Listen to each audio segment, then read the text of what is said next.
నీలోనే ఆనందం, నా దేవా నీలోనే నాకు జీవం, నీలోనే ఆనందం, నా దేవా నీలోనే నాకు జీవం.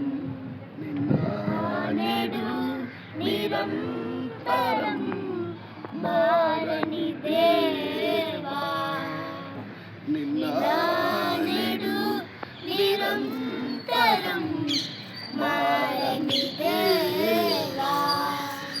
ఈ లోకమంతా నేను వెదకిన నాకు లేదయ్యా ఎక్కడ ఆనందం, నీ సన్నిధిలో ఒక్క క్షణం గడిపిన నా హృదయం పొంగెను, నా హృదయం పొంగెను.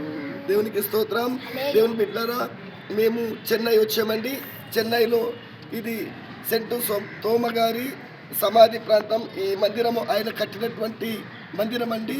దేవుని బిడ్డలు, చాలా పెద్ద మందిరము. ఈ ప్రాంతాన్ని చూడడానికి దేవుడు మాకు అవకాశం ఇచ్చాడు. ఎందుకంటే ఈ లోకంలో ఉన్నంత కాలము దేవుని స్తుతించాలి, దేవుని నామాన్ని మైపరచాలి. తోమ గారు మన భారతదేశానికి వచ్చి ఆయన మరణించాడు. ఆయన బోన్స్, ఆయన ఎముకలను చూసాము, అక్కడ ప్రార్థన చేశాము. ఆయన చనిపోయినటువంటి ప్లేస్ ప్రియులరు, అక్కడికి వెళ్ళాము, అక్కడ ప్రార్థన చేశాము. దేవుడు ఇలాంటి అవకాశం ఇచ్చాడు. దేవుడు మిమ్మల్ని అందరినీ దీవించును గాక. ఆమేన్.